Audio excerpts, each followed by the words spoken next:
Armand Jean Duplessis, Cardinal Richelieu, stands as one of the most consequential figures in French history, a man whose influence eclipsed even that of the king he served, Louis XIII, and fundamentally reshaped the political landscape of Europe.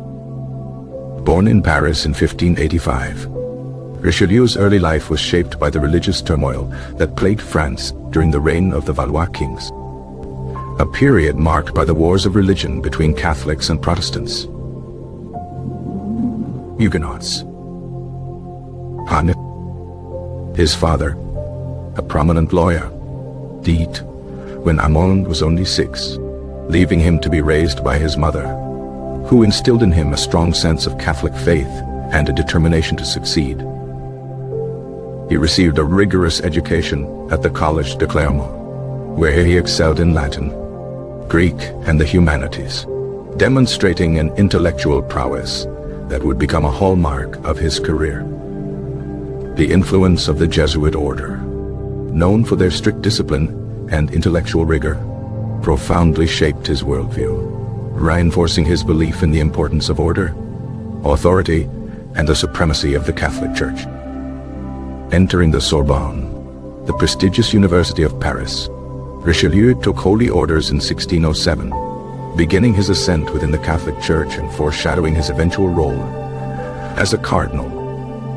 His initial foray into politics began with his election as a member of the Estates General in 1614, where he quickly established himself as a shrewd and articulate representative of the Third Estate, advocating for the interests of the common people. The appointment of Louis XIII to the throne in 1610, following the death of Henry IV, proved to be a pivotal moment in Richelieu's career, setting the stage for his remarkable rise to power.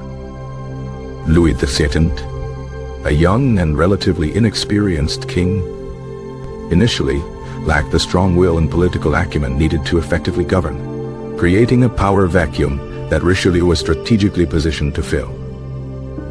The young queen, Anne of Austria, recognizing Richelieu's intelligence and ambition, became his staunch protector and advocate within the royal court, using her influence to pave the way for his advancement.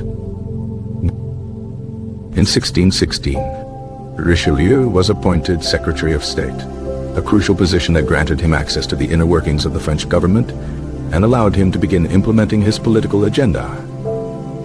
His swift and decisive actions quickly demonstrated his capabilities, earning him the respect of some and the animosity of others, particularly those who saw him as an ambitious and power-hungry intruder. The escalating tensions between the French crown and the Huguenots, who had been granted considerable privileges by the Edict of Nantes in 1598, posed a significant challenge to Richelieu's vision of a strong and unified France. Richelieu viewed the Huguenots' autonomy as a threat to royal authority and believed their independence undermined the stability of the kingdom, prompting him to initiate policies aimed at curtailing their power. The Siege of La Rochelle in 1627 to 1628, a brutal and protracted military campaign, marked a turning point in the struggle between the crown and the Huguenots, resulting in the city's surrender and the dismantling of their political and military power. The Peace of Alais, signed in 1629, formally revoked the Huguenots' military and political privileges, effectively bringing an end to their rebellion and consolidating royal control over France.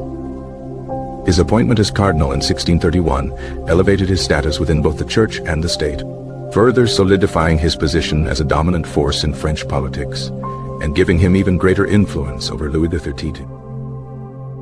The 30 Years' War, a devastating conflict engulfing Europe, presented France with both an opportunity and a threat, and Richelieu skillfully navigated the complex geopolitical landscape to advance French interests.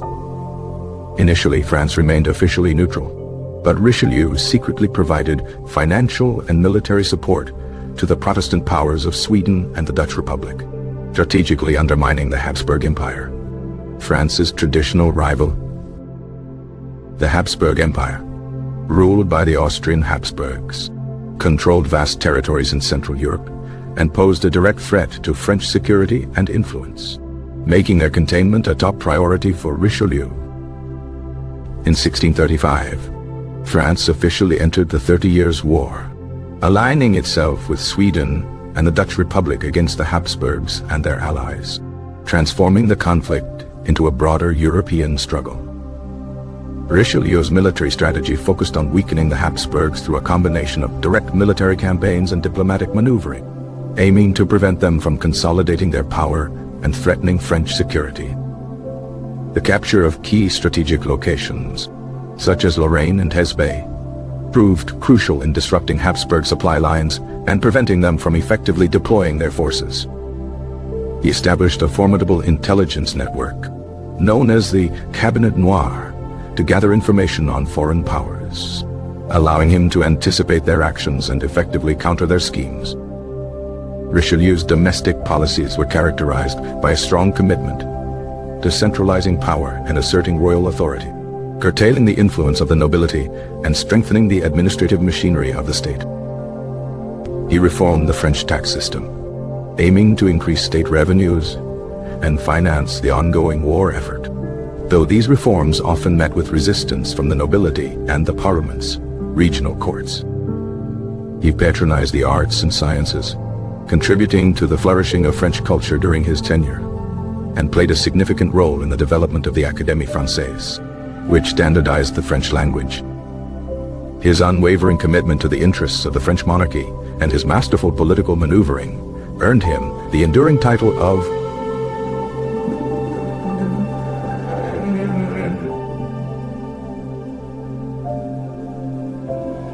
a power behind the French throne, a testament to his profound influence on French history. Despite facing numerous challenges and opposition, Richelieu remained a formidable force throughout his career, leaving an indelible mark on France and Europe.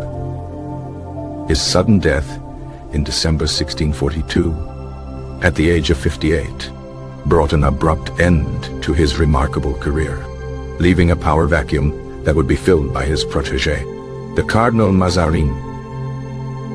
Thus, Richelieu's legacy remains complex and controversial, but his role in shaping the modern French state and his contributions to European politics are undeniable.